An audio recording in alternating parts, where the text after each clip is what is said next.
It's clear now that the criminal justice system is failing the black and brown people of Chicago. It doesn't keep them safe and it doesn't get them justice. Even the former police superintendent acknowledges that.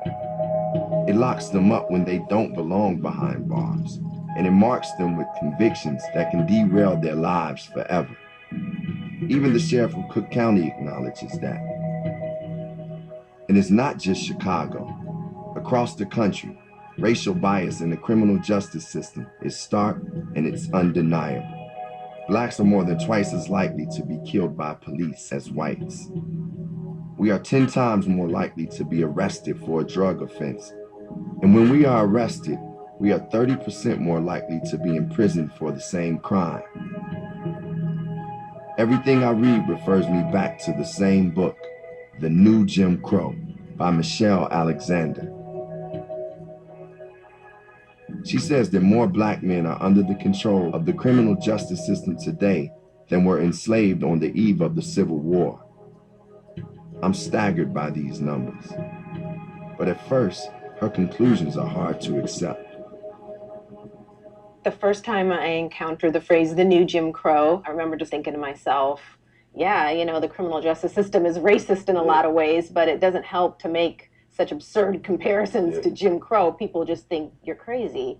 And for the next few years, I just had a series of experiences that led to a real awakening for me. And I came to see that our criminal justice system now functions much more like a system of racial control than a system of crime prevention. This situation of mass incarceration, what's the stem of it? What's the beginning of it? Where does it start, really? Its most kind of recent history can be traced to the law and order movement.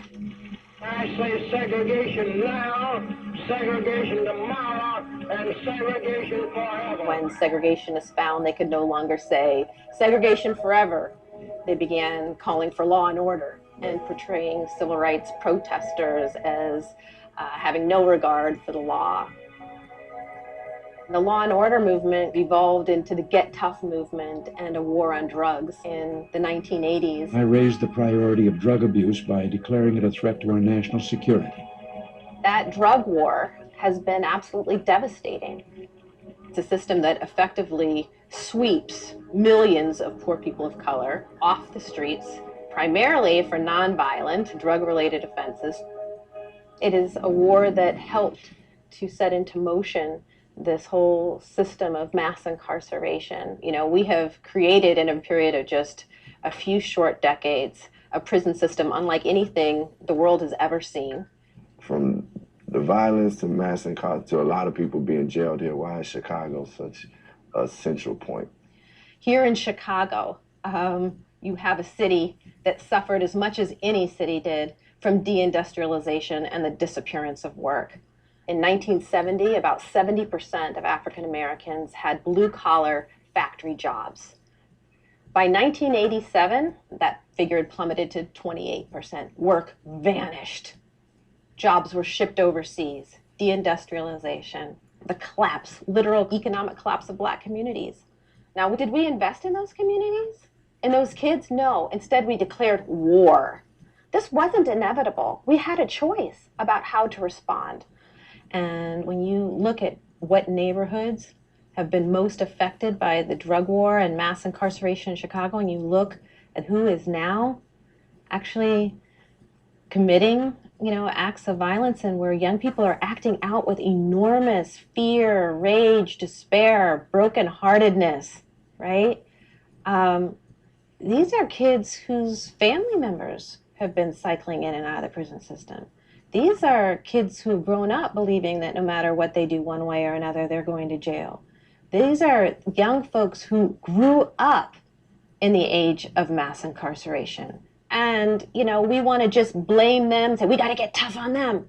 Tough on them like you got tough on their daddy or their granddaddy? Tough on them like that? How did that turn out?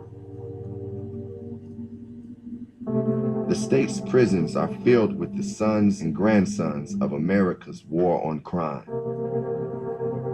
And for every one of them, there's a family, a workplace, a community that is changing because they are gone.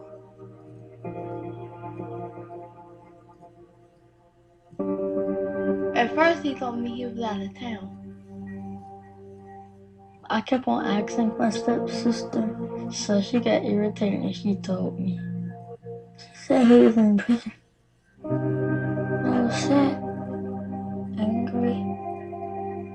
He left me without saying no goodbye. A prison is when you have to stay away from your family for a long time.